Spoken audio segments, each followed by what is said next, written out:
Warning. Tongue and Geek contains heavy spoilers. If you haven't read, watched, or played the content being reviewed this episode, know that we will definitely spoil major plot points. Also, this show isn't for kids. We use words like and and it would take too much time and effort to edit them all out. Please don't tell our moms.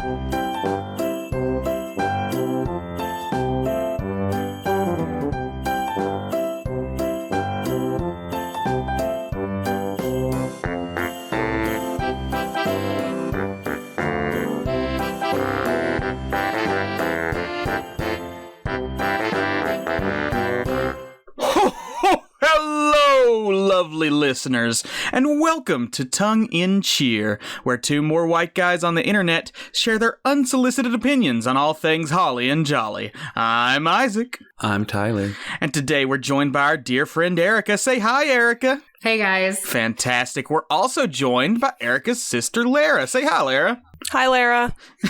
Wonderful. Today, we are reviewing Dr. Seuss's How the Grinch Stole Christmas, the 2000 live-action adaptation of Dr. Seuss's 1957 classic children's book, directed by Ron Howard and starring, of course, Jim Carrey as the titular Grinch. Tyler, would you like to give us some background on this one? There really isn't anything all that interesting about background, except for I found it amusing that when Hollywood was trying to get permission from the estate of Dr. Seuss to pursue adaptations, one of the conditions, I think, from his wife, from his widow, with the Grinch movie was that the person who was going to play the Grinch had to be like an A-list caliber actor. So that's where names like Jack Nicholson and Dustin Hoffman came from. Like to play the Grinch, and they landed on Jim Carrey. So just in an alternate universe where Jack Nicholson and or Dustin Hoffman played the Grinch, I really want to see what that movie looks like. Mm-hmm. Other candidates included Robin Williams, Tom Hanks, Tim Curry, and Eddie Murphy. Oh, Tim Curry. Yeah. That would have been fucking phenomenal. Been amazing. I can't imagine Jack Nicholson, though. Be horrific. Hey, Cindy. Yeah. I had a change of heart. It grew 3 sizes too big. He's smoking a cigar the whole time. Speaking of Dr. Seuss's wife, Audrey Geisel, is that correct? Geisel? Sounds about right. Something like that. She vetoed several jokes from the original screenplay. Yeah, that were sexual in nature. Mm-hmm. Also including one where the Grinch had the Cat in the Hat stuffed as a trophy on his wall. Oh, that's great. That would have been awesome. Why did she let the Grinch be nude? Because that's the original. The source material. It is, but then later he puts on clothing, so we're drawing attention to the fact that he's nude. Well, I don't think it's as bad as the fishnet. Specifically the fishnet. Yeah, just fucking fishnet. Oh my god. Okay, there's some other stuff. You know, it won the Academy Award for Best Makeup. It was nominated for Best Art Direction and Best Costume Design. Highest grossing film of 2000 and the third highest grossing holiday film of all time. Can you guess the top two? Home Alone. That's number 2. Die Hard. I wish. The first one's gonna... No, the first Christmas Story was a flop when it came out. Really? Huh. Did you say the first one's gonna what? It's gonna depress you. It's gonna be like Christmas with the Crank. Is it the You'll Shoot Your Eye Out Kid one? No, that I just said that one bombed when it first came out. Oh, did it really? Unfortunately, the number 1 highest grossing holiday film is the 2018 version of The Grinch by Illumination. Really? Yeah. Really? No, I guess I believe that because people love to bring their kids to see stupid shit. I don't remember that being a box office success. Illumination movies make money. They make big money. Well, that's stupid. Suck, though. Except for the Mario movie coming out. The second trailer just dropped and it looks phenomenal. Please, God, don't let Illumination mess that up. Please. Anyway, The Grinch. Where are we starting with this one? That's a good question. Holds 2 of the 3 top grossing Christmas movie of all time. People like the fucking Grinch, I guess. It does. Wild. Directed by Ron Howard, and if you look at the poster, that dog on the poster doesn't really look at all like the dog in the movie, which is saying something because there's so many dogs in the movie. We need to talk about all the dogs in the movie. Okay. Is that where we're gonna lead off? Erika brought it up. I did. it's really something, because this is like at least for Lara and I, it's like a cherished childhood movie, and it just, when we rewatched it to do the pod, I was like, I know what I'm getting into, but honestly, it just gets better with age. Oh my god. Like, I don't think his little, like, weird fishnet robe, like, when I was watching that as, like, you know, a child, I was like, yeah, okay, sure, but then as you get older, you're like, that's weird. That's really weird. And then when you're a kid, you're like, yeah, there's a dog on screen. And then when you get older, you're like, that is a sequence of dogs who A different dog. Yeah. In every scene. Did they put something on their ears? Their ears don't look real. Yeah, No, their ears are definitely like, prosthetics on every single dog. I thought so, because they're so long. They genetically bred specific dogs for this movie to have extra long ears. That's how committed to realism, And for what's weird, verisimilitude for this movie. it's like in the original animated Grinch / I guess also the children's book, like the dog's ears aren't fluffy like that. So I don't know why we were so committed to it. It was an artistic choice by Ron Howard. Yes. They had to show One of many baffling artistic choices by Ron Howard. I think you mean inspired. Yes. Brilliant and groundbreaking. Do we want to get the elephant in the room out of the way? Yeah. The Horton. Get Horton out of the Whoville. Let's get Horton out of the Whoville. 3 out of 4 of us love this film. okay. One of us used to hate it and is mostly just okay with it now. That person is me. And that person Through years of being beaten down. yeah. So I'm probably not going to have a great time with this episode, friends, because all In I fact, do the is only get yelled at reason- for not liking this. The only weird reason I fucking was movie. invited was to add to the dog pile against Yeah. Tyler's Yes. opinions. Nobody has thoughts roasted and me to feelings. tears like Lara has in my life. So For years. for years, I will admit, I actually had a period of time where I did not like this film. I loved it as a kid. Then I had a period where I was like, oh man, this doesn't capture the spirit of the original. It's not as good as the original. And then I came to understand the brilliance of this over time. So I understand. You're on the downward curve, but you're coming back up, my friend. You'll see it soon. You'll get there. I don't think Maybe I'm in going to another reach the couple summit. decades, Yes, you'll really 17 try to see more the true viewings. genius. Yeah. I don't think I'm going to reach the summit. I'm sorry. Like I'm drawing the line right You where gotta I get to am the on top this of Mount mountain. Crumpet. I'm on my own Mount Crumpet of like, what the fuck do people see in this movie? Because it's like, I don't want to be pedantic and be like, well, it's just nostalgia. But I do think that if I was there at the, like, because for some reason when this came out, like, I just didn't see it. I don't know why. I just didn't get around to seeing it. So I think maybe if I had, I would harbor more love for it, but as it stands, Because you didn't play the video game that you rented from Blockbuster. I'm sorry that I didn't have a weird childhood where all I played Yeah. as a child was like shitty Rented licensed video video game, games. Yeah, like You're lost. That we had for 3 days and then we brought back and we never finished. Yeah. Yeah. Had it on Game Boy Color, baby. It really enhances like how you feel about the movie though, because like, you know, you're playing the Grinch and you're running around and they have all these little catchphrases they'll say, like, you want to know what happens to your gifts?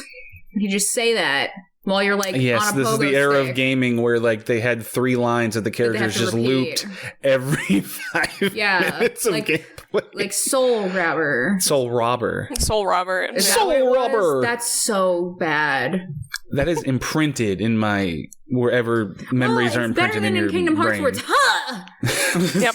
huh, fire. I think we're getting I love off you, topic. Sora, but you're stupid. I did want to circle back to the dogs because I really hate that, guys. If anybody's listening to this and they haven't rewatched The Grinch, rewatch it and pay close attention to the dogs. You'll notice It's genuinely, it's such a good way to rewatch the movie. It's just focusing purely on There's facts. one of them that's Every so scene. fluffy. One of them's so Yeah. fluffy. One of them, compared to it the looks just so completely different from every Yeah. other dog. It's There's so one great. scene where it's a pretty regular looking dog, then a giant floof, and then all of a sudden a regular dog again. So it is pretty interesting. I was trying to nail down, most sources say there were 6 dogs who played Max, but I did find a really detailed article that said there were actually 11 dogs who played Max, and that they rotated shifts throughout the day, working 25-minute sets. Get the story straight, Hollywood. Which was it? What are you covering up about the actors who played Max? 5 of them went missing, it sounds like. Oh, God.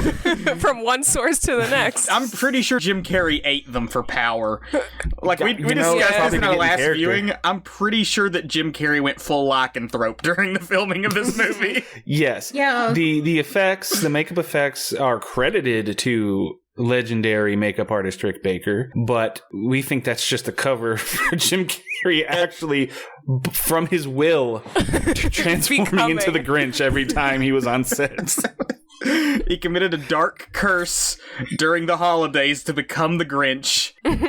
Paunch and all. He just looks so real. Good God, that Grinch suit looks so real. Let's talk about the Grinch suit. That thing is hyper realistic. It's insane how close they've gotten it to where, like, his face just bends with it. Like, the mask and makeup and everything, it's just so...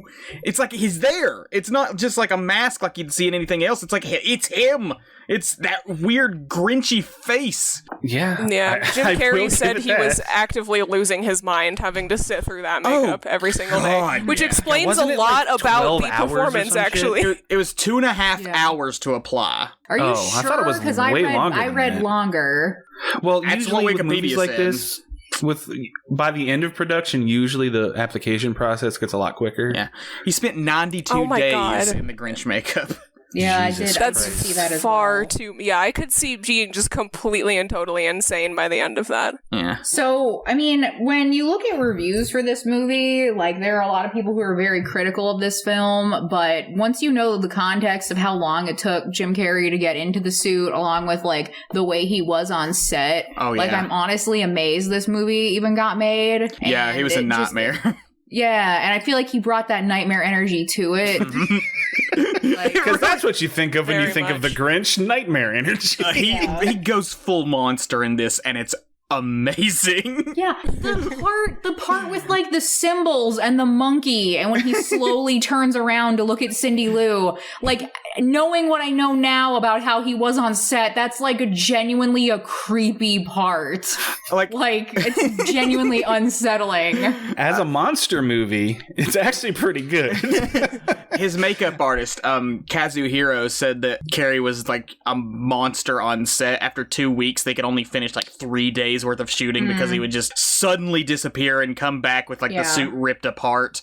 Hiro actually Needed left. therapy after. Yeah, Hiro actually left for Yeah. a while, and he wouldn't come back until Carrey like had a conversation with Rick Baker and Howard, like, about keeping his anger in check, because Carrey kicked a hole in this trailer out of frustration of this suit. Like, he was going nuts. It's interesting because I think it's safe to say, have been fans of Jim Carrey since we were kids. But you hear for a while that he was a fucking asshole and a diva for a big part of his career. Mm-hmm. And I just think of him not being able to handle his makeup, which, hey, you know, it's a lot of fucking makeup. You're wearing it for a long time. Who knows how you're going to react? But I just compare him to John Rhys Davies, who played Gimli in the Lord of the Rings trilogy. He had allergic reactions to his makeup. It always irritated his face, and he did 3 fucking movies. Yeah. And everybody's just like, he was such a gentleman. He was never rude. He never snapped at anybody. He just hated his makeup. There was a child actor who had an exact same style suit. Josh Ryan Evans played the young Grinch, and he had the exact same deal that he had to go through. Good point. Granted, he had less he didn't filming have to do time. it for 92 days, That's to be true. fair. That's But yeah, true. it's hard. There is definitely a thing where it's like, yeah, I'm sure that sucked, but also you're kind of being a diva, Jim Carrey. Maybe calm down. And the Don't baby ruin that they everybody's put day. the full Grinch makeup on, they even did it for a baby. Wait, that was a real baby? No, it wasn't a real baby. Don't fuck with me. It was actually 11 babies. Yeah, it's 11 babies. Okay. That was the Grinch, actually. I don't know if you guys could hear me hyperventilating. I did, and I was I- wondering what was happening. Okay, Isaac, the most wonderful thing that could have possibly happened. Okay. I found a picture It was in fact 6 dogs. I found a picture of all 6 dogs together. This is it's incredible. going in Discord, and in my opinion, it should be the cover on YouTube of this episode. Okay. You guys need to see these fucking beautiful babies all together. Oh my god, you can see how absolutely different they look. Oh wow, yeah. I mean, the same color, but Look like at how once you get to the face, amazing. they're Wait, so That second one on the right is nowhere close to the other's face. the second one on the right is the one that spent the most time on screen. That's Kelly, right? I know. Yeah. Mm-hmm. So that's why they look different in every scene, because Kelly did the most scenes, and then the other ones are Chip, Topsy, Stella, Zelda, and Bo. They all look completely different. Imagine a film where you need 5 stunt doubles for the dog. Just like... It's a very dog-heavy movie. What I'm liking is the Robert Muldoon from Jurassic Park looking dude in the background here. This is making terrible audio. We're just talking about a picture. This is a wonderful picture, but... Well, if it's the thumbnail, everyone can just look at the thumbnail while they listen to us. Screw what you were going to pick, Isaac. This is the thumbnail. Should we actually talk about what the differences are between this almost 2-hour movie and the 30-minute animated Yes, short so obviously they have to add a lot to expand this into a 2-hour film. We get the Grinch's am I still here? Isaac. Yeah. Uh-oh. Let's just let him talk and then see where he comes back. And Lara, can you hear me? I can hear you just fine. It must be a problem with them. Oh, it's them. Okay. No, you didn't cut out or anything at all. Okay, I'll keep the recording. It sounds like they can't hear us at all. Okay. Oh, you there? Yeah, we're here. Okay, you guys cut out for a second. Great.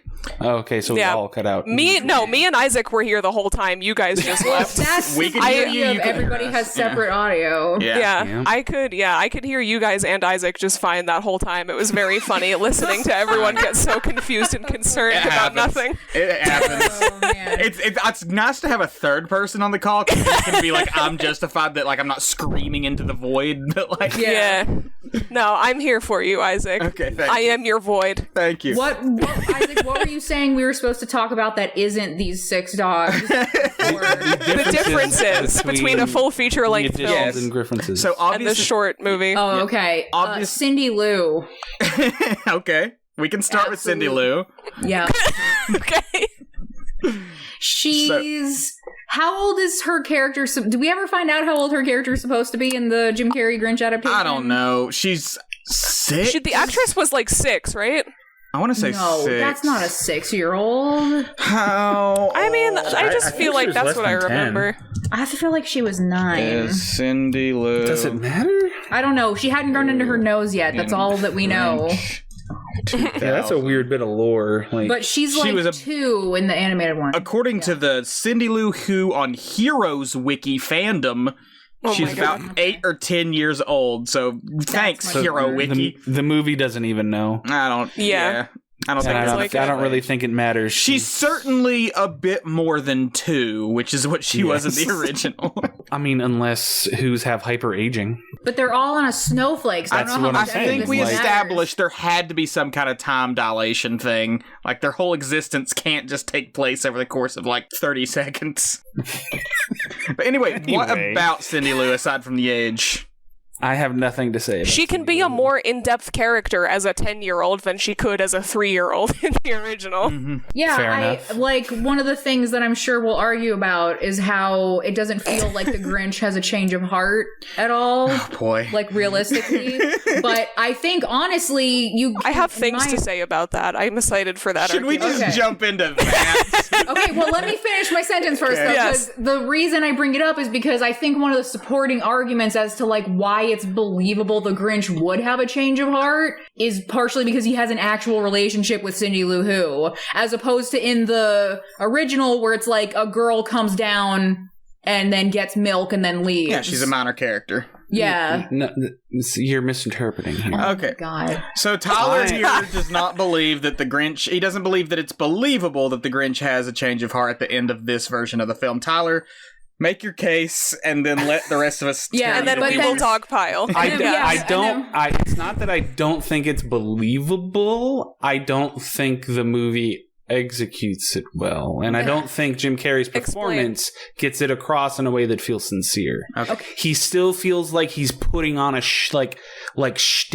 when he's having his big change of heart moment. It still feels like Jim Carrey just being, ooh, oh wow, now I feel emotions. That's just Jim Carrey in literally any movie. We have seen him in other movies, serious roles where he can be very this is not dramatic and relative. Let the man what's speak. happening. Let the man speak. Okay, but we can't just change tone like that, but go on. All I'm saying is that moment doesn't have the sincerity to it that it needs. End of point for now. Okay. Okay. My thoughts Yes. are that it wasn't really even the Grinch that had a change of heart. It was the Who's in Whoville that had a change of heart because through what is Cindy Lou's dad's name? Whatever Cindy Lou's dad's name is. Lou. Yes. Who. Lou Who. Through him, the Who's learned that the Grinch was right the whole time about Christmas being too materialistic, and when they realize that they can celebrate just the same without having all of the gifts, then they become more Grinch-like in their ideologies, and then that is what makes the Grinch be like, maybe these guys aren't so bad. That is really valid because the Who's learn absolutely nothing in the original. Well, it's because they're pure from the onset. Yes. No, but they suck in this movie. Yeah. This film, there is much more focus on the actual consumerist element of Christmas. Like, it's much more cynical about it. The original has the whole message of it's not about presents and it all doesn't come from a store.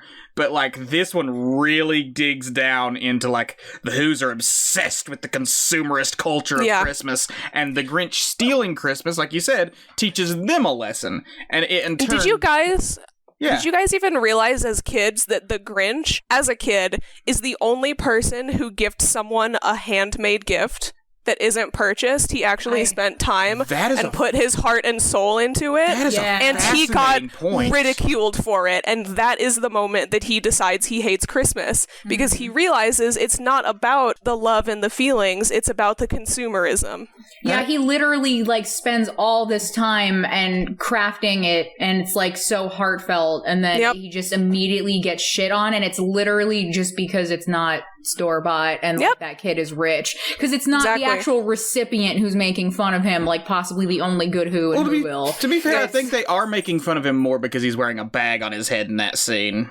I don't think they make fun of the gift as Isaac, much. it was a hideous gift. Yeah. Oh, that's true. They did say that. Never mind. Yeah. They do also say, look at that hack job. But that's also, to my point, what makes this movie so incredible is that it is the best kind of children's movie where it is entertaining and lovable for children, but then as you grow up and watch it at different phases in your life, you notice deper aspects to it.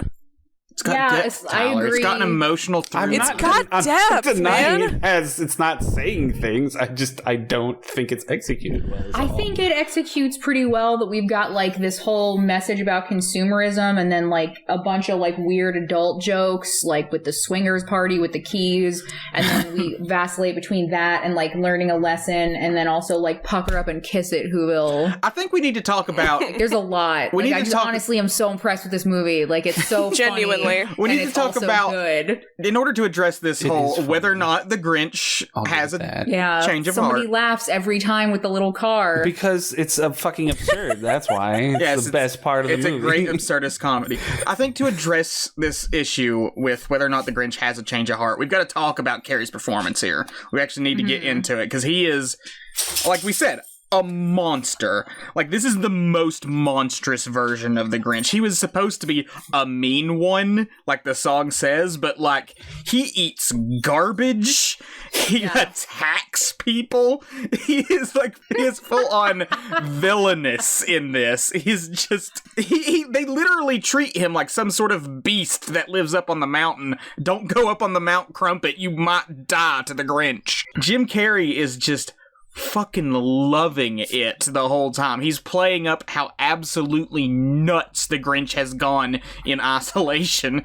He's this weird, eccentric loner who just loves messing with people. He comes down to Whoville in disguise, starts fucking around with the mails, throwing in jury duties and like pink slips and stuff. He throws a little girl, or he pulls the girl out, it's Cindy Lou. He pulls her out of like the package thing, and when she's like, "Thank you for saving me," he wraps her up in a giant thing just to be like, "I didn't save you, bitch. I'm sick of it. I'm just fucking around." But also, if he hadn't been there, she literally would have died. She would have, because yes. Her father was not paying attention to her. He draws the line at child murder, is basically what we're getting at. Child manslaughter. Yeah. Child manslaughter. So, like, we see this version of the Grinch who is monstrous. So when we get to the end and he's still kind of a jerk, there is a case to be made that, like, oh, he didn't really learn a lesson. But it's not like we don't get an immediate, like, oh, he's a sweet good guy now, like we do in the original. He's still kind of a jerk, but now he gets the point of Christmas. And so do the rest of the Who's. Exactly.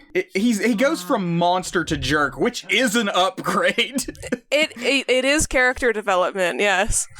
I think believable character development doesn't change the core of your personality, and I'm going to do this because Isaac knows I do it pretty much every time. In the book series Harry Potter. Love it. Like, it's basically like we have characters in Harry Potter who are just generally, like, kind of, like, dicks. Like, I believe that Draco Malfoy should have had a redemption arc, that there was a redemption arc building there. God knows Lara knows that I believe this, and Tyler too. But if he did have a redemption arc, would that somehow make him not, like, a dick? Who's gonna, like, no. You're still not hearing my point. My view of it. I'm not saying that he didn't change. I'm not saying there's not an arc. I'm saying I don't believe it the way it's executed from the film's tone and how Jim Carrey performs it. I think that's a flaw, like, in you, though. Okay. I think that's a you problem. Oh, not a Jim Carrey God, problem. this is fucking savage. Tyler, I'm trying to hold the wolves at bay while getting my own points in, but God damn. I fucking knew this was happening. I knew it was going to happen. Whatever. I have a Grinch heart right now doing this podcast. I thought the problem was the cinematography. That is also a problem. I also thought the problem was the cinematography, but now Should we supposedly it's Jim Carrey's performance, which is Jim Carrey's performance in the pivotal moment in the third act. It's interesting because we have had... I have a coffin. It's interesting because we've had this discourse for years, and this is never a point that you brought up. This has never because come up I've never before. paid attention to the fucking movie before. Like, I've just had it wash over me. Okay. Because that's all I can take. Ignoring the fact that we're talking about the pivotal character moment in an absurdist comedy, let's move on to the cinematography. This movie's hideous looking. It's disgusting. And not in like a way that feels like it's supposed to be. Like, the whole movie, it just has this dreary downcast. It's like Whoville is like in the shadow of a volcano that just erupts the whole time. Like, it's a colorful town, but it's still like dull and dingy looking. It's so cramped and claustrophobic feeling. And like Ron Howard just fucking swooshes and swishes and tilts the camera around like a fucking lunatic the whole time. It's not a pleasant movie to look at. See, at all. Even when the sun rises during like the third act, it still looks dreary. Fuck you, I like that thing. Fuck you, I like that. I've never seen a more dull looking, colorful movie in my life. Okay, I think that's very intentional to the message being presented here about the consumerism. You could say that. Because we can say anything.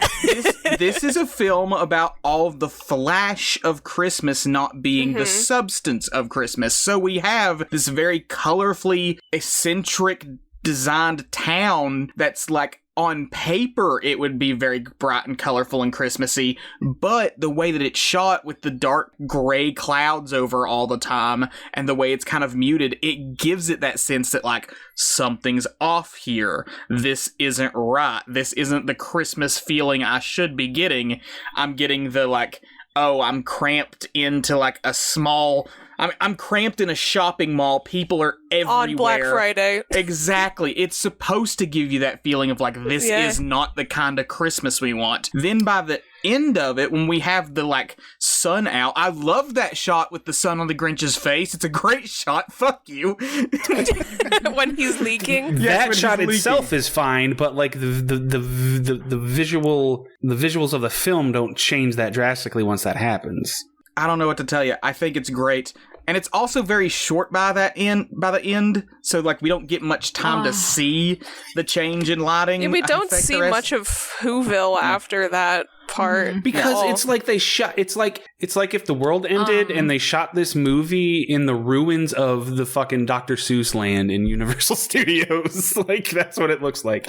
And Isaac, that's a good point. I don't agree with it, but I will counter by saying you can get that message across by focusing on just how artificial the brightness and the cheer of decorations and stuff like that can be. The artificiality of the baubles and the sheen of Christmas. You can get that across with vibrancy, not looking like you dumped a volcano on top of Whoville. And I think that would have been more obnoxious visually. I think that would have been worse to look at, actually.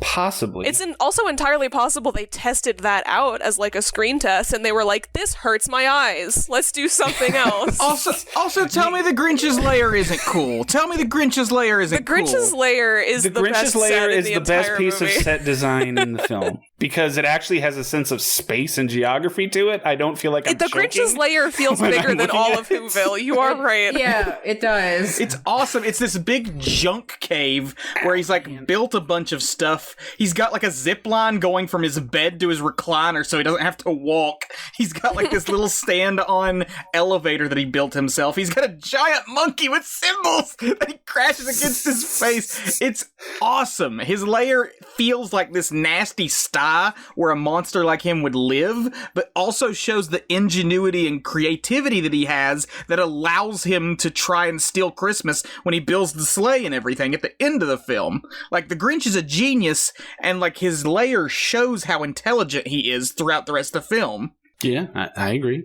It's probably the best aspect of the movie. Isaac had a quote he said a little earlier that I feel like should just be the tagline, and I can't remember verbatim now what you said, but it was basically like, I don't know what to tell you, I like it.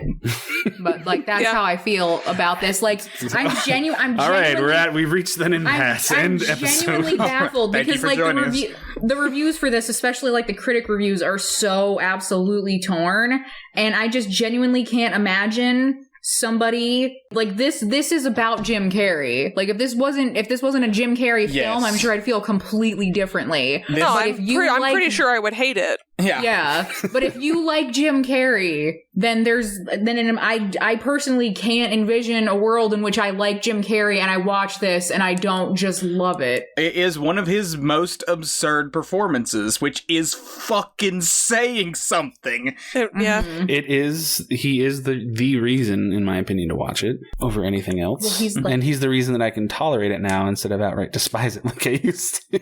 So that's all you're gonna get from me. So many good jokes with him, though. Good God, there's so many good jokes. The whole scene when he does come down to Whoville and become like their Whobilation or whatever is just amazing. Yeah, that is a funny. Or he's in the sack race and he just knocks over children. Yeah. You lose. I beat you. Ha ha ha. They're like force feeding in the puddings, and he's like, "Come on, stick it in me. I can take it." And then when he takes him, or the taxi passes him by, and he's like, "It's because I'm green, isn't it?"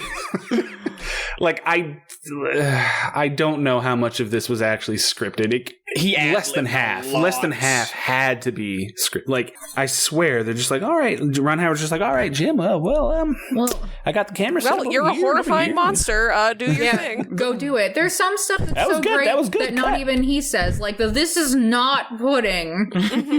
What is it? Yeah, it's all pretty good. I don't remember if one of you told me this or if I found it while looking up trivia. The scene with Max getting like the horn on his head where the Grinch is like directing him, that's Jim Carrey making fun of Ron Howard's directing. Yeah. Yeah, we talked about that. Which Ron Howard's too much of a nice guy to be like, hey, fuck you, buddy. But he kept it in the movie. Does anybody have a problem with the romance? Between romance? Grinch and I keep forgetting that. I wish the whole movie was that, because that's the most compelling relationship in the whole film. No, Martha May is the best character in the movie. I like most likable character. I like it as is, because if they tried to make it a serious romance with like a lot of depth and complexity to like why she likes the Grinch and why he likes her and everything, it would have just fallen flat. As it is, it's absolutely absurd that this one who is like the standard, traditionally most beautiful Who, she's considered the most beautiful person in town, is in love with this gross monster of a man.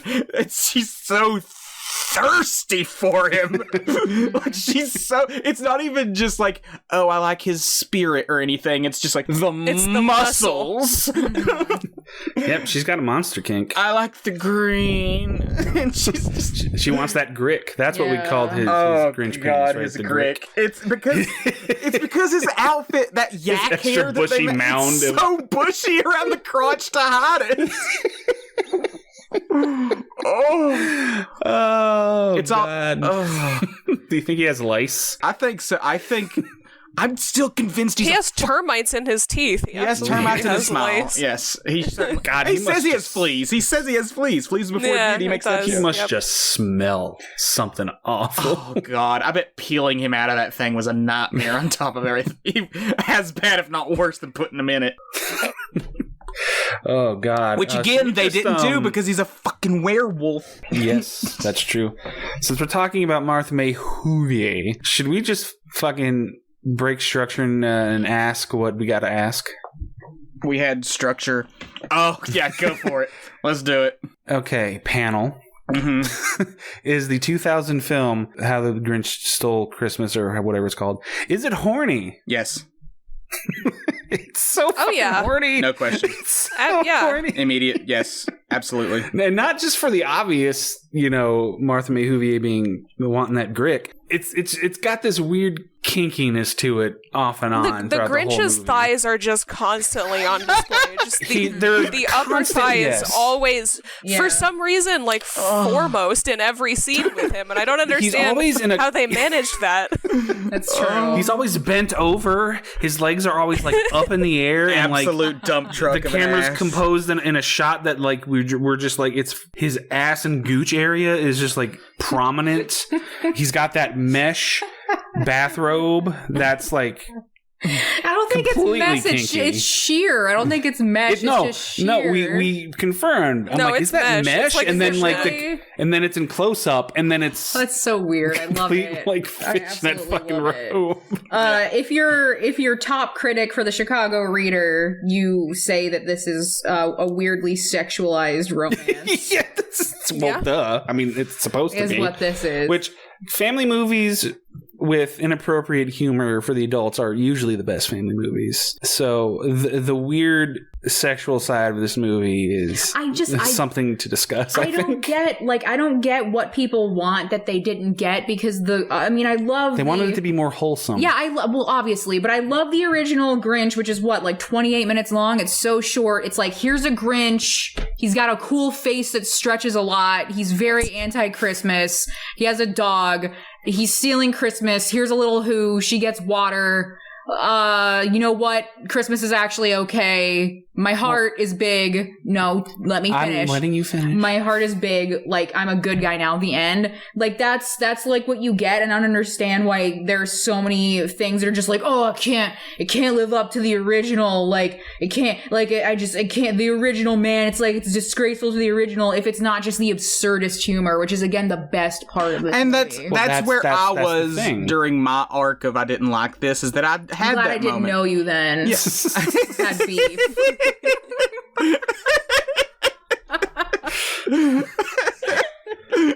God, I didn't realize. Leave it up to me to pick to be in the family that has like the biggest fucking Grinch 2000 It should be more heartfelt and touching than it is. Just that exactly.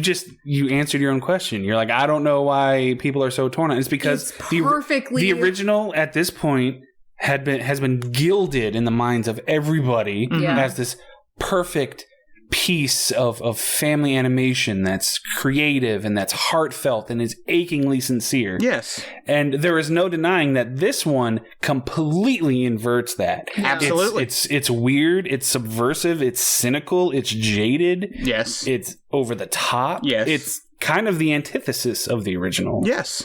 In pretty much every way. That's why a lot of people don't like it. Absolutely. And I think that's the point.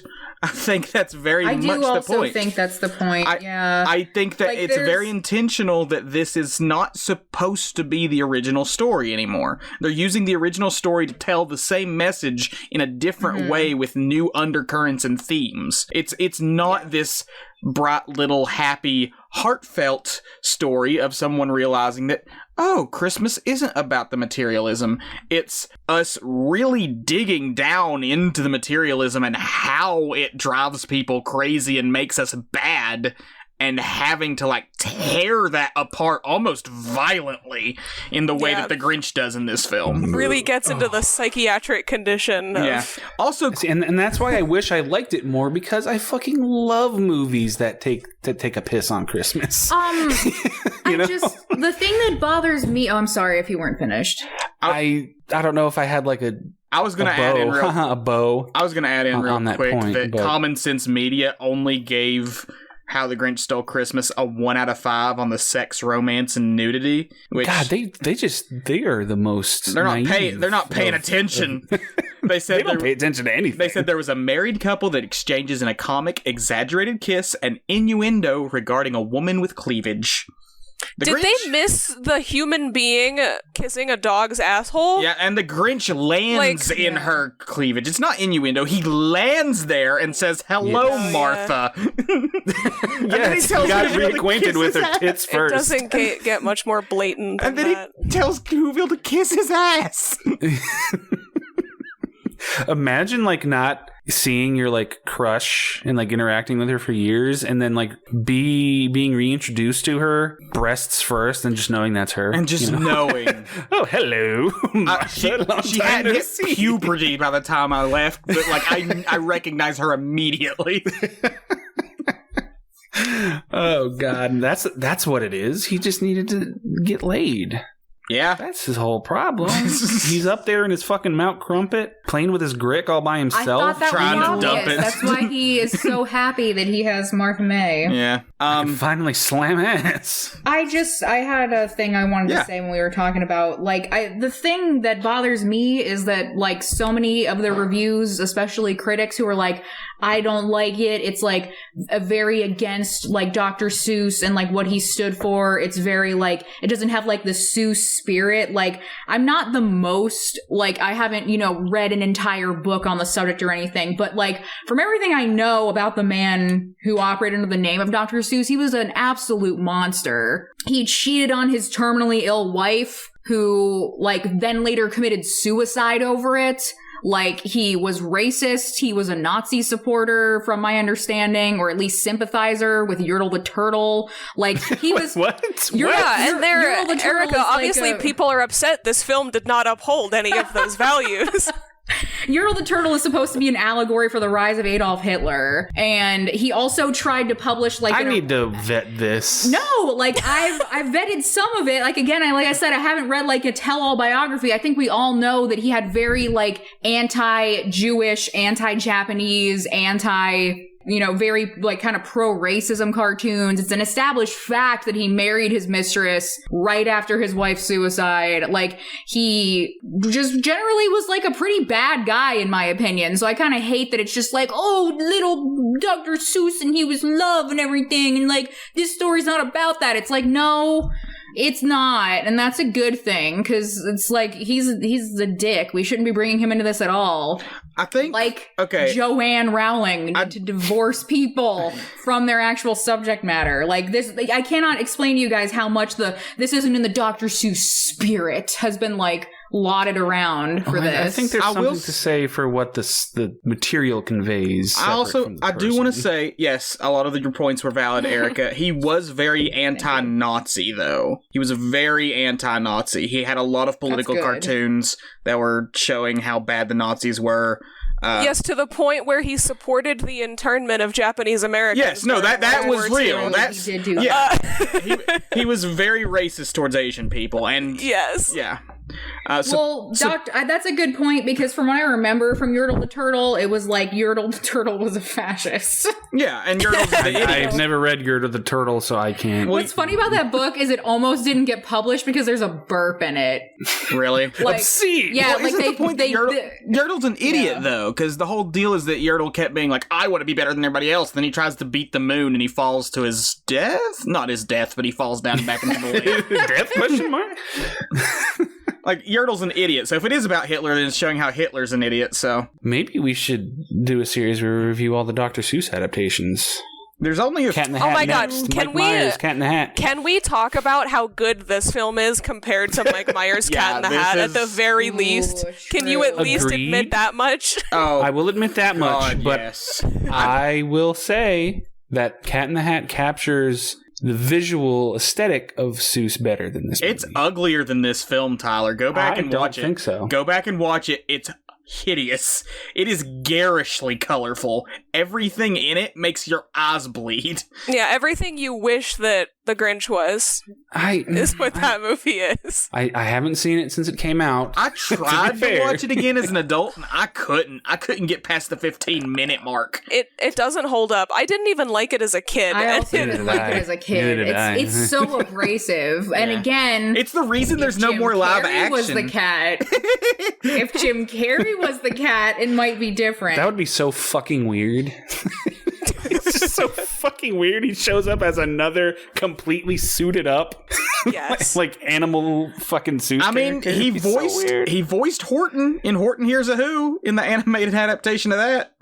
Really? Yeah, he's the voice of Horton. I never watched Horton Hears a Who. Yeah, I haven't watched any of these movies, really. I haven't seen Horton Hears a Who. I haven't seen the Lorax. Lorax is pretty bad. Did you guys know that there are 6 Dr. Seuss books that are no longer published because they... Yeah, because happened a couple years ago. Because they portray people in ways that are hurtful and wrong. Yes. And the CNN official, actual real, who knows how much longer we'll have that, says Dr. Seuss has a long history of publishing racist and anti-Semitic work. Yeah. Yeah, and then the conservatives got all butthurt and it was like, they're trying to take Dr. Seuss away. No, yeah.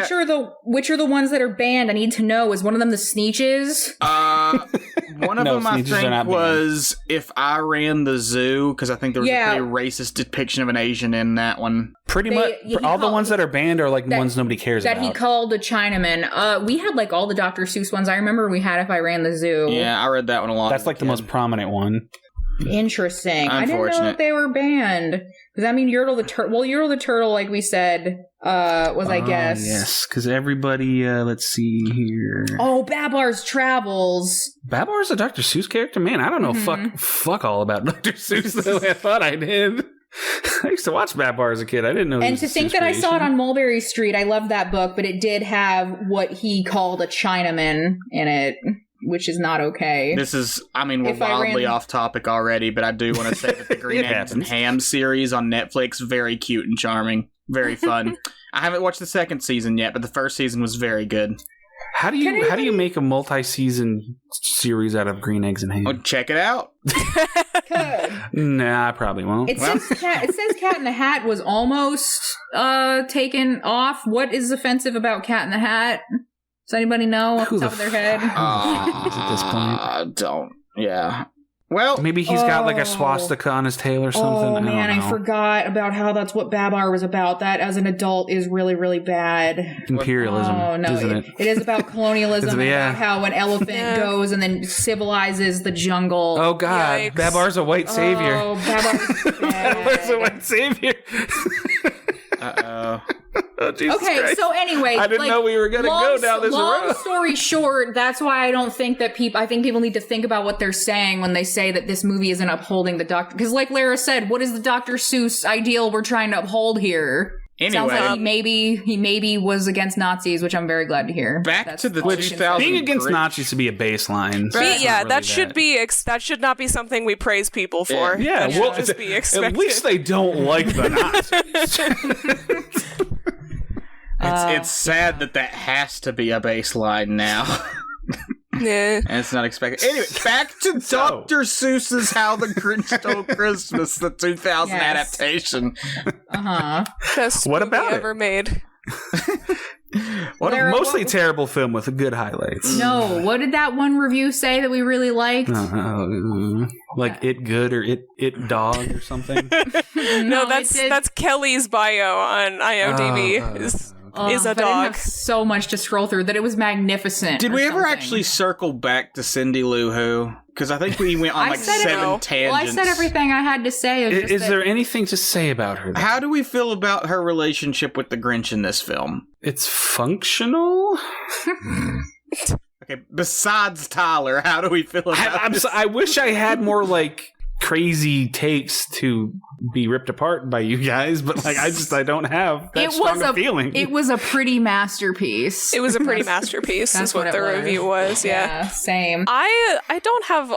I agree that their relationship was functional. I mean, it wasn't it didn't make me feel any emotions, but it served the purpose in the story. In that the Grinch realized that there was one person who felt the same way that he did. That Christmas was about the wrong things. What I like about Cindy Lou is what Lara was saying about how there's this larger message about the Who's and how they've become so obsessed and it's so commercialized. Very surface. They're all on the surface. Yeah, it's nice to see that represented through somebody who is not the Grinch. That there's another person. I mean, I could probably do without "Where Are You Christmas" as a song. Definitely, if that song had never existed, our lives would all be so much better. Mostly Faith Hill's fault, though. I can't. It's not this young girl who would grow up to be in a metal band's fault. Tim McGraw's gonna come and shoot us if you speak ill of Faith Hill.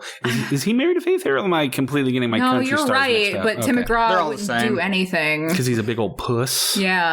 Yeah, I could say a lot about Tim McGraw, but I'm not, because it doesn't have anything to do with anything. But Cindy that stopped us before. I like that Cindy Lou's there to just it's nice because it really does reflect that message. It gives him somebody else besides this girl whose tits he falls into in one part, to connect with. A lot of reviews I saw were oh, I hate how it wastes so much time with stupid backstory about the Grinch. Oh, it's so dumb. It's what else would you have had it waste time with, though? It had to be longer than 26 minutes. They want it to be a shot-for-shot remake. Yes. But in slow motion the whole time. Yeah. I don't know. Yeah, I don't know either. I love that we get backstory. Even as a child, I was so emotionally affected by his backstory. And I loved how Cindy Lou was so emotionally affected by it too. Her being affected by his backstory is what really makes her keep going back. And I loved it because I love the backstory of the Grinch of this guy who nobody ever let belong. Yeah, I'm still laughing at Lara saying, I didn't feel any emotion with that relationship. Isn't that a problem? No, Lara doesn't feel emotions a lot of the time. We can't just... Well, I don't feel any emotion with their story either, but you're supposed to be endeared to the relationship, and I don't think the movie accomplishes that at all. I don't think it's that deep. I think it's just a fun holiday movie where Jim Carrey gets to go wild. Being endeared to character relationship is what you're it's the baseline of stories. I wish you guys could see I wish you could see how much he's gesturing. It's so excessive. Wow. It's pretty great. I'm sitting here watching the audio levels, and it is pretty great to watch the bar go up whenever Tyler's himself. Well, I mean, I do like how I came up with the theory that she's actually a fucking bigger villain than he is, because none of his shit phases her. So she's just manipulating him the whole time to do what she wants. You're going to save Christmas. I'm going to... She's this Machiavellian child that's just meh. She found a werewolf and she's tamed the beast up on the mountain. Tyler and I rewatched Billy Madison, and he... Cinematic classic. And he talked about how he thinks that Billy Madison is kind of millennial humor, pre-millennial humor. or something. Like that was like it's like meme humor before memes. Yeah, that's like a little bit how I feel about How the Grinch Stole Christmas. Like, again, there's multiple times where they talk about how the Mayor Augustus had his tonsils removed twice, and we never find out why. And that's so ludicrous. There's like so many moments in this movie that, especially because I've seen it so many times, I'm like, that's so funny that I can't even laugh because it's so funny, because the sensation of laughter is too much for me because it's so hilarious. The little jumping fire. I know what you mean, but it sounds so disingenuous when you say it like that. It's so funny that I can't even laugh. It's so funny, I can't. When things are so funny that I can't even laugh, it's like a very common thing for me. Like when we reach peak humor, that I'm just like, it like overloads my system, and that's how I feel. Like even stuff where like he's burying her in a present and he's like, can I use your finger here? It's like, oh my god. It's just the throwaway lines in this movie are so good. It's Carrey's performance and so many good jokes that carries this film. Like there's nothing wrong with that. This is an absurdist comedy. It's not the same tone as the original. The original was a heartfelt, well put together cartoon that it was the adaptation of the book. That's great. I love the original. It's got a special place in my heart. This is an absurdist comedy that digs into the cynicism of Christmas. This is That's not why your I feel like mama's How the Grinch Stole Christmas. It doesn't have to be heartfelt. It doesn't have to make me feel things as long as it makes me laugh. It's rated PG for crude humor. I'm here for crude humor. Exactly. Jim Carrey. Push that PG. The problem is... What's the problem? Tell me what the problem is. I'll never understand. I don't care that it's the antithesis of the original. I was just saying that that's what people who don't like it have a problem with. My problem isn't that it's the antithesis of the original. My problem is that... Fuck, I lost my train of thought. That's because you have so many problems with it. No, my problem is that when it attempts to get at sincerity, it doesn't work.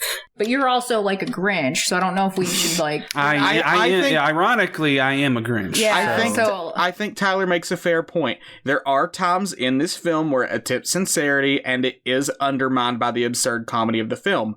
I think that's fair. I don't think that's a bad thing, though. I don't either. I think, oh my God. I agree with Tyler. At the end, the moment of the Grinch's transformation, I think he does undergo the change. I do think it's also played for laughs. He literally is on the ground. When his heart is growing 3 sizes and he's acting like he's having a heart attack. Yes, I think it's funny. I think it works because that's the tone of the film. I can see someone having a problem with that, though, in seeing that it's insincere. But also the entire film is insincere. I agree. I agree. I just understand where Tyler's coming from. I'm putting up a small barrier for Tyler. Don't you fucking condescend to me, you piece of shit. I just, like, there's a... You're bleeding out on the ground, Tyler. He's throwing you a life jacket right now. Please. There's a critic review from January 1st, 2000, and he said, only a real Scrooge could fail to enjoy this tasty little holiday morsel. Truly. Oh, no. How do you miss Grinch? Honestly, I don't remember even wanting to see it back in the day, to be honest. I don't know why. I mean, I was the perfect age for it.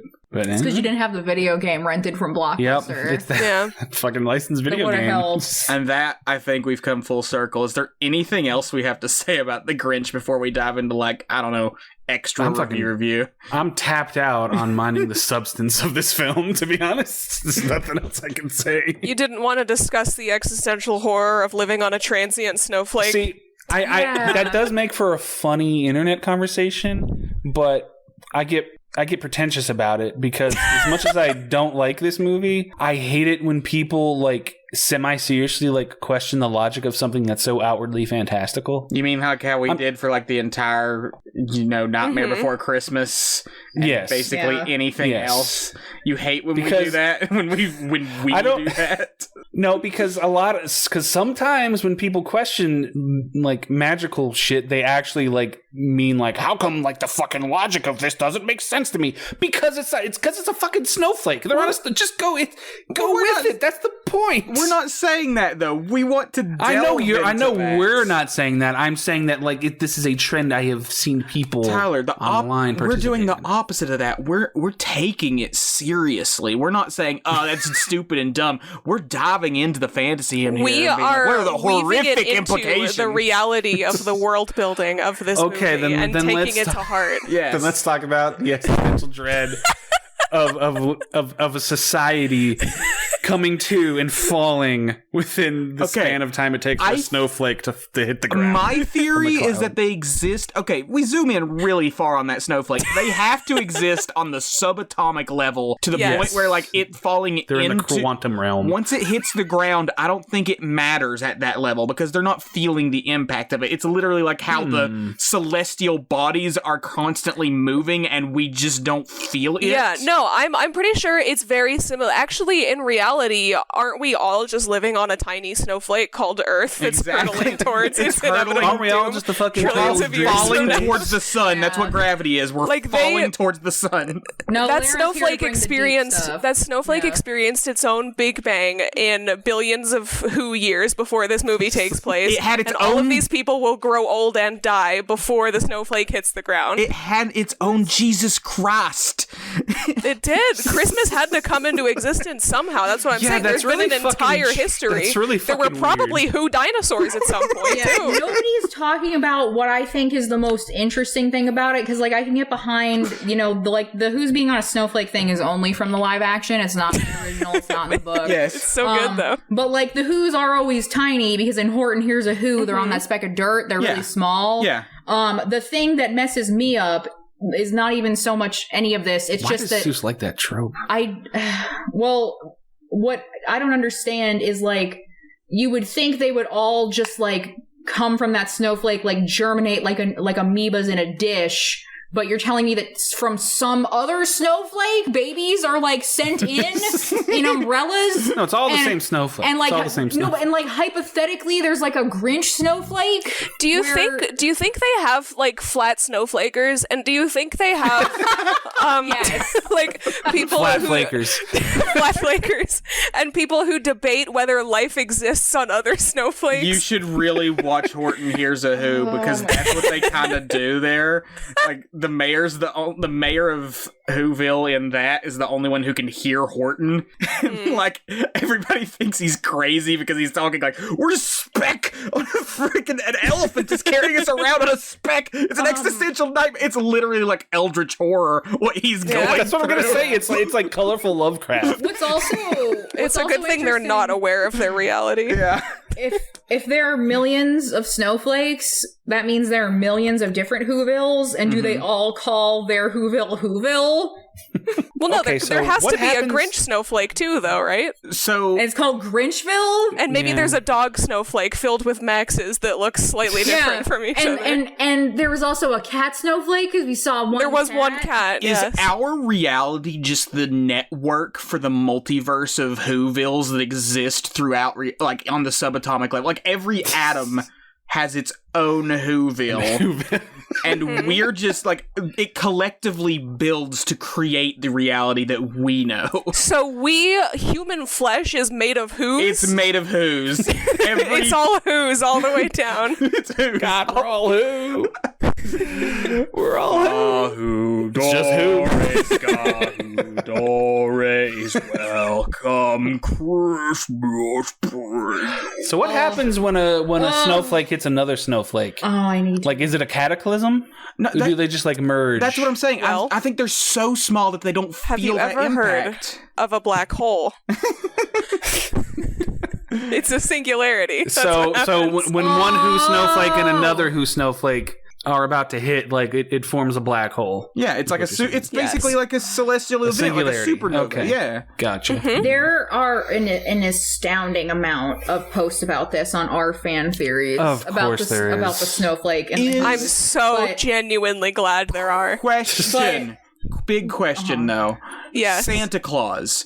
does every Whoville have its own Santa, or is there a single entity that not only visits the human realm where there's people, but every single subatomic particle? He can't possibly. I did Earth, now I gotta go do the fucking snowflakes. I fucking hate my job. Every single one has its own Santa. Okay, like they have their That's own Christ. so weird. Yeah. They all so have their own weird. Christ. They all have their own Santa. Yeah. Yeah, because the Who Christmas is basically the Western Judeo-Christian Christmas. Absolutely. Like, it's the pagan Christmas. There was a joke taken out of this, one of the ones that Dr. Seuss's wife omitted, like, where there was a group of Who's that did not celebrate Christmas, and they were called the Whosteins. Oh, Jesus Oof. Christ. Oh, Really? Yeah. She's like, no, we're not doing that. That's not great. I'm really glad that didn't make it in. Oh, man, I kind of wish it was. Wish that we knew what happened to that baby that the Grinch Yeah. took Dead. out of the way. Full It blown died. dead. It fell off the fucking flake. Or it's trapped in a world of nightmares because it got sent to the Grinch snowflake. Yeah, I think that maybe is where it is. What is this pink morsel? Well, here's the thing: is like we're to assume based on what the movie gives us that you're expecting a baby. Because the guy comes out and says, "Oh, look, the baby's here." So you're expecting a baby. So somebody was expecting a baby and either got nothing. Somebody was either expecting the Grinch baby and got nothing, or they were like, "What is this disgusting pink thing?" And I hate it. If he went to the Grinch place, he got eaten. Like, I'm telling you, the Grinch eats Certainly. people. The yodeler that he takes the clothes from, he ate that guy, no Yeah, we doubt. got There was no body found. Mount Crumpet is a peak of horrors. Its summit drips red with the victims of the Grinch. Oh no, I need to read how. Oh, the trailer for the Mean One just dropped, which is this guy is making his living by making horror movies out of recently public domain characters. Oh, man. So he's got the Winnie the Pooh one coming out, he's got the Grinch one coming out, and then he's got a Bambi one coming out. Oh boy, is Grinch A killer Bambi movie. Is Grinch public domain already? Apparently, because the Mean One's coming out. It was like next 1957. Winnie the Pooh was like the 20s, and it just got public domain. I don't know how it works, but that's wild. Yeah. Copyright law's stupid. Yeah, we should all be able to rip each other off. Absolute. You're joking? Absolutely. Copyright has been the death of culture. I hate it. Our need to monetize art has completely butchered our interpretation of it. I hate this shit. That's a whole can of worms. That's a big discussion. Save it for later. It's probably coming up in the fanfic episode somewhere down the line. Any last thoughts on Grinch before we jump into other shit? I said that. No, absolutely. I have so many more thoughts, so we can move on. Hit me one. Hit me. You get one more. Well, I don't think we specifically said it, but just to round out the snowflake thing, in the original Grinch, I think it is, he says like 42 years I've put up with it. Yes. So There's what an age. What a snowflake. Yeah. Like what a. Well, it's 2 years. That's true. And I also here's if you want to go. What is their son? They have a son. A sun. We see a sun fucking. We do see a sun crest the mountain and break from the clouds. It's possible that the Who's son has Who's on it. Fire Who's. So there's some type of Fire Who. so it's some type of celestial body that this. And I'm Mr. There's a celestial body that the snowflake belongs Well, we to, also and that just makes it even more confusing. There's a moon, so there's a Who moon. Yes.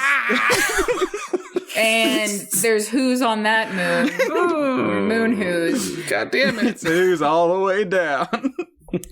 Yeah. I know, I just think everything is Who's.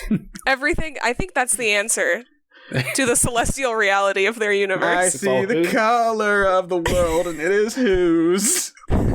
So Douglas Adams got it wrong with Hitchhiker's Guide to the Galaxy. The answer isn't 42. The answer is Who's. The answer is Who's. Well, Tyler, if you look closely at the number 42, you can see that it's actually constructed. Actually, out It's of actually made up of the Who's. Yes. I think I realized that, and you just reminded me. Oh, Jesus Christ. Okay. Who was just a Who. He was a persecuted Who. Well, he was a what, as we've established. in the film. Jesus was a what? Jesus? What? Oh, you Who said didn't Jesus. like I thought you meant the Christmas? Grinch. No, Jesus. Christmas. So was Jesus a Grinch? No, Jesus. Okay. So was Jesus a who or a what or a how or a when? We've established there were multiples of him, so... So are all Jesuses the same species? Wait, I think every intelligent species just develops its own Jesus. Isn't there a throwaway line in the movie where whats are also living things? Yeah, well, he says, no, that's right. He's a what who doesn't like Christmas. Yeah. Mm-hmm. So there are whats. Yep. Does that mean there are wheres and whens? Yeah. Yes, Oh, That's what time is made of. Matter is dig made ourselves of... out of this rabbit Matter hole is made out of immediately. who's. Too late. I feel Time this is like constructed tugging from in my winds. gut that's just pulling me down to the... Well, what I like is that nobody on the internet can ever, even the most simple thing of talking about if the Who's on this snowflake are the same Who's that Horton talks to. Nobody on the internet can ever talk to anyone else on the internet without it devolving into a anger. fucking like actual without it devolving into like actual like warfare. Well, I Over love somebody who pancakes. You doesn't fucking hate waffles, though? You fucking piece of shit. Yeah. That's the internet in a nutshell. I realized this for the first time, like, many years ago when I was looking at reviews of jelly beans. And this one guy was like, oh, yeah, these are the jelly beans that I like. And some guy, in all seriousness, was like, I can't believe what a fuckface you are that you would like those jelly beans. Like, these are the only good jelly beans. Fuck you. And I was like, I can't think of anything less important on Earth at this moment than... This fucking guy. Then this said guy- he fucking like Jelly Belly and he should like this fucking... Exactly. Yeah, and it was brand. It wasn't even flavor. It was brand. So that just makes it so much worse. How can there be discourse for that? But there's a lot of discourse for this movie in general and for the Who's. For the We should, Seuss lore. in all seriousness, we should get a couple cameras. Film some snowflakes. Find a smoking room, put on some smoking jackets, get some bourbon, cigars, light a fireplace, and discuss the logistics of the Hooniverse. Listen, if you were to start like a vlog of us doing just random fandom bullshit, like going into the deep lore and the bullshit of that, I will absolutely start another one with you. I need a paisley smoking jacket. That's all I require. And a fireplace. Paisley smoking jacket and a fireplace. We have the fireplace, but I don't have the paisley smoking jacket. I found that it was a pretty masterpiece. Makes me happy. Okay. What the fuck else segments that we got? I've got the different kind of review where I went to like Common Sense Media, but I feel like we're good there. AKA the worst site. Yeah. I got the Does the Dog Die that we talked about. That was a Nice. wild ride. That was real interesting. Which, if you don't know what that is, doesthedogdie.com is a crowdsourced trigger warning, basically, for movies and shows people can put in if, like, their triggers are in the film or whatnot. The ones that this one was marked for, I'm just going to go down the list. Animal abuse. Yes. You know, he tosses Max around a lot. A dog is thrown. Yeah. Bugs. He's got termites Yes. as well. Shaving Check. and cutting. All right. It's in I there. mean, I guess. Damaged teeth. I guess they're kind of like rotten looking and twisted, but I don't see anybody get his teeth smashed in. Squashed head. Squashed head is the funniest one here by far. Squashed head. Broken bone. Does anyone break a bone in this? Do Who's have bones, or are they just like jelly? They're definitely jelly. Are they just hard jelly, like Stretch Armstrong? Isaac, I actually know the answer to this. The kids who went up Mount Crumpet in the beginning, I think one of them is Cindy Lou Who's brother. He has a sling later. He wears a sling on his arm. Okay. Somebody's watching close. damn it. Cheating. Martha May Who was in some kind of relationship with the mayor, and she... Who's had his tonsils removed twice. Maybe they have tonsils in their ass. Jump scares. Kind of. I mean, I guess. Farting and spitting. He does spit God, the this glass movie's- out after chewing it. PTSD. They should just- PTSD. PTSD is also really He funny. does have PTSD. He gets the razor. I mean, and he yeah, has an his whole episode. thing, I guess, is PTSD. Oh, God. Misophonia. Which I guess the Yeah. Grinch canonically has that anyway, in like all Yeah. the interpretations. Flashing lights or images, okay. Fourth wall breaking. He does look straight into the camera at one point and go, kids these days so desensitized Yep. by movies and television. Why is that a trigger?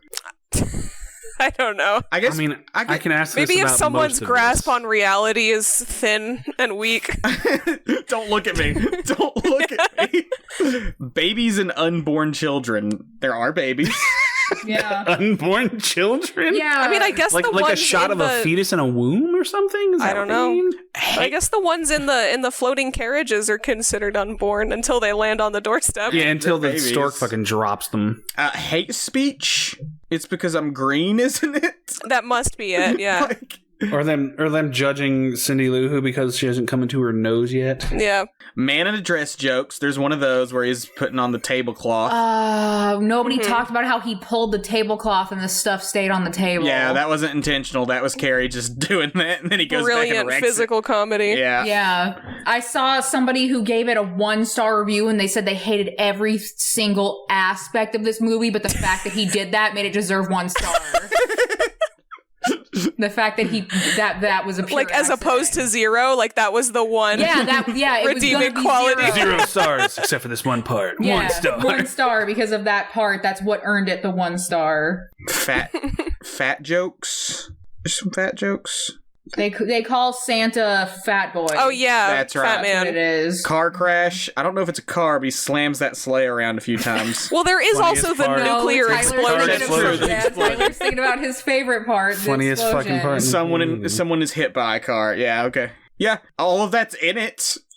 I don't know how many of those This are site is actual- this site is a great resource for people who don't like anything happening in movies. No, this site, I have genuinely been using this site as a resource for years, since the time when the literally only question on there was, does the dog die, yes or It's the no? most important question. And that was, I used it literally when it was just that, and it was so useful. It's very important information to know before going into any movie. And I've just watched it evolve over the years to add all of these new things Are that there I didn't even know. crustaceans who smoke tobacco? Because I don't want to see that. It's especially weird when, like we discussed, Lara and I have discussed a couple times, when it gets it wrong. Like when it tells you a dog dies, but that was actually a raccoon. Yep. Which was in one of the Quiet Place films. Mm-hmm. Maybe they thought the dead raccoon was a dead dog. Well, it's a dark scene, so I guess I can understand. But I mean, that's for sure a raccoon. I don't know what other people are looking at. We ready to rate the damn there's- thing?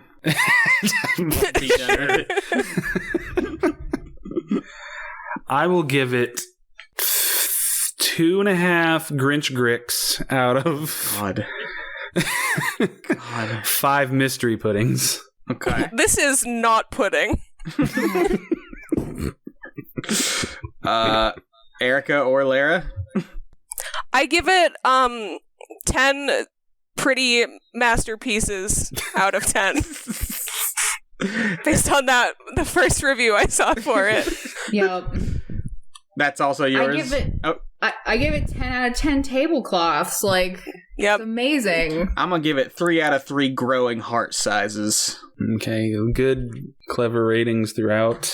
All right. Bravo. There was a review I saw that said, watch it every year, criminally underrated. Jim Carrey's a legend. It's true. It's the third All highest facts. grossing holiday film. It's not Criminally underrated. Criminally. Yeah, people think underrated these days means like I don't hear people talking about it every day of my life, so therefore it's underrated. People should be talking about this movie every day of their lives. Oh God, they really One person- shouldn't. One person said they didn't like this movie because there was one part that genuinely scared them, and I really want to know what, because there's so much that it could be. The Grick. Yeah. Oh, God. One person said they didn't like how the Grinch basically had a heart attack, but that was a different person. He kind of did, didn't he? He did. He had a Yeah. heart He was attack. having a coronary Yeah. there for a second. I just want to, like, for my last contribution for this, for anybody who doesn't like this movie, Let it go. Let it go. You've been talking about it for an hour and a half. It's okay. wait, you gotta circle back to me because I can't remember the name of it, so hang on, I gotta look it up. Somebody else can For anybody who doesn't like this movie, you're wrong. And I think it's safe to say they that's take all. it personally if you don't like this very mediocre Absolutely. movie. Okay, I figured it out. For anybody who doesn't like this movie, I need them to watch not only Christmas with the Cranks, but Surviving Christmas from 2004, which for some reason Lara and I saw in theaters But James Gandolfini's in that one. and has just has perhaps one of the worst messages I've ever seen in any movie, let alone a Christmas movie. But that's the message you perceived back in 2004. What if it's different through? Do we have to do a rewatch? Yeah, are you gonna make me? It's got James Gandolfini in it, so yes, I will watch it. and isn't Catherine O'Hara in it too? Yeah, Catherine O'Hara, amazing Catherine O'Hara, comes out of not acting for a significant amount of time. Won't even come back to voice Sally for Nightmare Before Christmas. Yeah, but she got to work with James Gandolfini. Yeah, and she gets to get made up with makeup and called a whore. Cool. And that was worth her coming If James back Gandolfini calls her a whore, then perfect. I mean, if people who don't like the Grinch need to watch that garbage and then come talk to me, because that's our anti-recommendation for this year. Yeah. Watch a worse movie and then compare it to this one. Watch a worse movie and then come back and talk to me. Or watch the new Grinch that just came out. Don't waste your time. It's just boring. It's painful. It has a better rating on IMDb than the 2000 Grinch. I know. It sure does. It's less controversial is why. It's a mediocre children's film. Well, that makes it worse. Exactly. Yeah. I'd much rather have a shit show that's fun. Yes. Yeah. That is a perfect review for the Grinch 2000. A shit show that's fun. I'd rather have a weird, off-kilter, off-putting Grinch movie than a generic, safe Illumination movie. And so I also gotta give this movie so much. It's so quotable, this movie. Yes. Like, you remember lines from it. I know, we established that. But that's also because I've been watching this movie multiple times a year since I was 3. 3-hour things about stuff, and I'm not allowed to talk about one of my favorite Christmas movies. No. Because it's my podcast.